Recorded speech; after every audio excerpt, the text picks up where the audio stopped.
जय हिंद दोस्तों, स्वागत है आप सभी का हमारे इस YouTube channel student study platform पर। दोस्तों, बिहार एसएससी प्रथम इंटर स्तरीय की काउंसलिंग कराए हुए सभी छात्रों के लिए अब एक ही सवाल है कि बीएसएससी मेरिट लिस्ट आने के बाद उनका क्या क्या आगे की प्रोसेस होगी। साथ ही आप यहाँ देख सकते हैं कि तीन अलग अलग फोल्डर जो आपने दिया है, इस तरह के फाइल में आपका सारा का सारा तीनों का तीनों कॉपी रखा गया है। तो इस फोल्डर्स के साथ अब क्या होगा और एक और काउंसलिंग आप सभी को करवाना है, वो कब करवाना है, ये सारी चीज़ें मैं आपको इस वीडियो के माध्यम से बताने वाला हूँ। तो दोस्तों, उससे पहले अगर चैनल पर नए हैं तो चैनल को सब्सक्राइब कर लीजिएगा, साथ ही बेल आइकन जरूर दबाइएगा। तो जैसा कि दोस्तों आप सभी यहाँ पे देख पा रहे होंगे कि जब आप काउंसलिंग कराएं उस टाइम आपने तीन सेट, यानी कि जितने भी डॉक्यूमेंट्स थे उनकी तीन सेट, तीन छाया प्रति जो है कि स्व अभिप्रमाणित करवा करके आपने वहाँ के जो है ऑफिसर्स थे उनको दिया। तो उन्होंने क्या किया कि तीन अलग अलग फोल्डर्स में जो है कि इन्हें रख लिया। तो अब इन तीन अलग अलग फोल्डर्स का वो करेंगे क्या। तो सबसे पहले आप समझ लीजिए कि आपका एक फोल्डर जो है, यहाँ देखिए, बीएसएससी यानी कि बिहार कर्मचारी चयन आयोग में रहेगा। यहाँ मैंने पहले ही बता दिया है कि बीएसएससी में रहेगा, लेकिन आपका सेकंड और थर्ड वाला जो फोल्डर है वो कहाँ रहेगा। तो दोस्तों, मैं आपको बता दूं कि सेकंड और थर्ड का जो फोल्डर है आपका, एक फोल्डर आपको सामान्य प्रशासन विभाग में भेजा जाएगा और दूसरा यानी कि तीसरा जो फोल्डर है वो आपके संबंधित विभाग में भेजा जाएगा। यानी कहने का मतलब, बीएसएससी ने तीन फोल्डर, एक फोल्डर अपने पास रखने के लिए, एक फोल्डर सामान्य प्रशासन विभाग को देने के लिए, और एक जो सेट है, एक सेट जो फोल्डर का है वो संबंधित विभाग कहने का मतलब जिस विभाग में आपकी ज्वाइनिंग होगी। यानी कि अगर आपको राजस्व एवं भूमि सुधार विभाग में आपको ज्वाइनिंग मिलती है राजस्व कर्मचारी के तौर पे, तो एक फोल्डर वहाँ जाएगा। या आप पंचायती राज विभाग के जो है कि पंचायत सचिव में जाते हैं, या कनीय लेखा लिपिक में जाते हैं, निम्न वर्गीय लिपिक किसी भी विभाग के में जाते हैं, तो वहाँ पे वो फोल्डर जाएगी। तो ये बातें आपने समझ लिया दोस्तों कि इस प्रकार से आपका फोल्डर भेजा जाएगा। यानी कि आपका जितना भी डॉक्यूमेंट्स आपने काउंसलिंग के समय में दिया, वो सारे का सारा डॉक्यूमेंट्स आपके अलग अलग विभागों में, कहने का मतलब अलग अलग कहने का मतलब, एक बीएसएससी में, सामान्य प्रशासन विभाग में और संबंधित विभाग में। ये बातें आप क्लियर हो गए।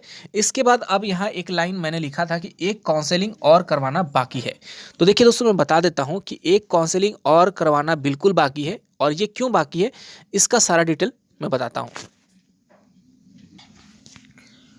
तो जैसा कि 15 से लेकर 25 तक के बीच में आप सभी छात्रों ने जो है कि बीएसएससी के लिए जो है कि एएन कॉलेज में अपना जो है कि काउंसलिंग करवा लिए।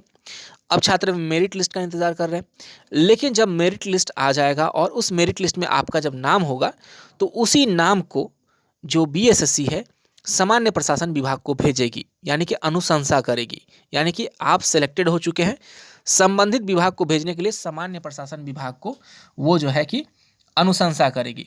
और सामान्य प्रशासन विभाग जो है दोस्तों, मैं बता दूं कि आपके नाम का अनुशंसा संबंधित विभाग, यानी कि जहां पे आपको ज्वाइन करना है, जिस विभाग में आपकी नियुक्ति होनी है, उस विभाग को वो वहां पे जो है कि सौंपेगा।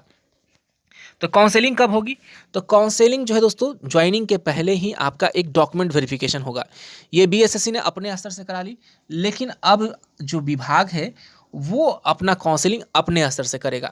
तो क्या यही सारे डॉक्यूमेंट्स एक बार फिर से देने हैं, या कुछ अलग से भी डॉक्यूमेंट्स आपको देने पड़ेंगे? तो देखिए, मैं आपको बता देता हूँ, जो डॉक्यूमेंट्स आपने उस फोल्डर में दिए, उस फोल्डर में जो भी डॉक्यूमेंट्स आपने सबमिट किए, इसके अलावा तीन डॉक्यूमेंट्स तीन डॉक्यूमेंट्स जो है आप सभी को और देने हैं। मैं बता देता हूं कौन कौन ये तीन हैं। सबसे पहले सभी छात्रों के लिए जो है कि आपका जो है कि मेडिकल सर्टिफिकेट सभी छात्रों को देने ही देने हैं।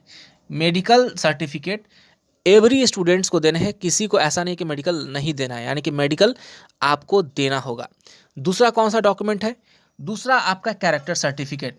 ठीक है, कैरेक्टर सर्टिफिकेट आपको देने हैं। बचा तीसरा कौन सा आपको डॉक्यूमेंट देना है? तो तीसरा डॉक्यूमेंट सभी के लिए नहीं है, बल्कि उन लोगों के लिए है जो जॉब में है। जो जॉब में है, या वो ग्रुप डी के हों, या वो बिहार सरकार के हों, या किसी अन्य जो है कि सेंट्रल गवर्नमेंट में हो, जैसे ईएसआईसी में है, रेलवेज में है, या जो भी विभाग में है, जो भी स्टेट में है, जो भी सेंट्रल गवर्नमेंट में कहीं भी है, आपको उस टाइम एनओसी देना ही देना होगा। अगर आपकी एनओसी यहाँ बीएसएससी की काउंसलिंग में नहीं ली गई है, लेकिन आपको वहाँ पे एनओसी का पेपर देना होगा। ये बात समझ लीजिए, आपको एनओसी वहाँ पर 100% आपको देना होगा। अगर आप एनओसी नहीं देते हैं तो आपको बाद में परेशानी आ सकती है, या परेशानी नहीं भी आती है तो कम से कम आपको कुछ समय का जो है कि वक्त दिया जाएगा विभाग की तरफ से, और आपको एनओसी देने का टाइमिंग जो है कि मिल जाएगा। तो ये सारी चीज़ जो है कि आपको विभाग जो करवाएगी आपके साथ, और वो डॉक्यूमेंट पूरा जब कंप्लीट हो जाएगा, वो डॉक्यूमेंट वेरिफिकेशन पूरा कंप्लीट हो जाएगा, तभी आपकी नियुक्ति जो है कि आपके विभाग में कराई जाएगी। और उसके पहले मैं बता देता हूँ, आपकी जो नियुक्ति है सबसे पहले सामान्य प्रशासन विभाग में होगी, और सबसे पहले सामान्य प्रशासन विभाग के बाद ही आपका जो नियुक्ति है उस विभाग में जहाँ पे आपकी ज्वाइनिंग होनी है, जैसे कि पंचायती राज विभाग है, राजस्व कर्मचारी बनते हैं तो राजस्व एवं भूमि सुधार विभाग है, तो इस विभाग में आपकी ज्वाइनिंग होगी। तो आप कहिए कि सामान्य प्रशासन विभाग में क्यों होगा? तो देखिए, सामान्य प्रशासन विभाग जो होता है वो आपका हेड ऑफ द डिपार्टमेंट होता है, मतलब पूरे के पूरे डिपार्टमेंट का वो हेड होता है।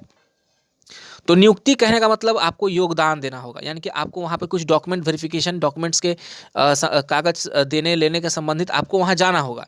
तो वही आपका योगदान होगा, 1-2 दिन के लिए जो भी हो जाना हो, लेकिन आपको सामान्य प्रशासन विभाग जाना पड़ सकता है। ऐसा पूर्व के भी बहालियों में ऐसा देखा गया है, इसलिए मैं बता रहा हूँ। हो सकता है कि आपको सामान्य प्रशासन विभाग में ना भी जाना पड़े, सीधे आपको विभाग में आपको योगदान के लिए बुलाया जाए, तो ऐसा भी हो सकता है। लेकिन इसके पहले की भी बीएसएससी ने जो ज्वाइनिंग कराई है उसमें सामान्य प्रशासन विभाग में 1 महीना पहले बुलाया गया, कुछ दिनों के लिए जो कि डॉक्यूमेंट वगैरह, कागज का सिग्नेचर वगैरह के लिए आपको बुलाया जाएगा सिंपली, और फिर बाद में आपको 1 महीने बाद आपको कहा जाएगा कि इतने से इतने तारीख को आपको जो है कि इतने तारीख तक जो है कि आप अपने विभाग में ज्वाइन कर लीजिए और योगदान दे दीजिए। तो ये सारी चीज़ें है दोस्तों, यहाँ पर ये चीज़ें आपको मेरिट लिस्ट के बाद देखने को मिलेगी।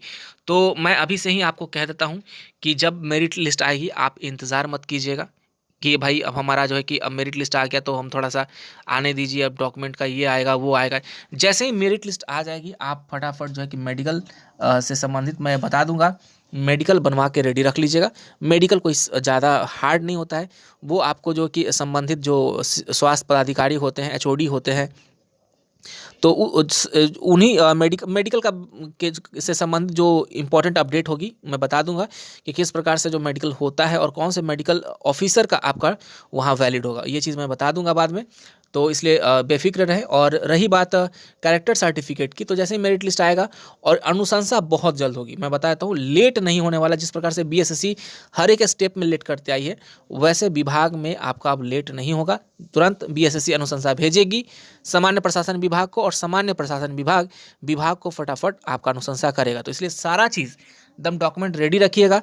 डेट जैसे ही आपको मिलेगी एनओसी के लिए, जैसे कि विभाग की तरफ से जो है कि डॉक्यूमेंट वेरिफिकेशन के लिए, तो वो आप लोग एनओसी के लिए तैयार रखिएगा। एनओसी वहाँ से ले लीजिएगा, बता के रखिएगा कि हमको एनओसी इतने से इतने तारीख तक के बीच में चाहिए।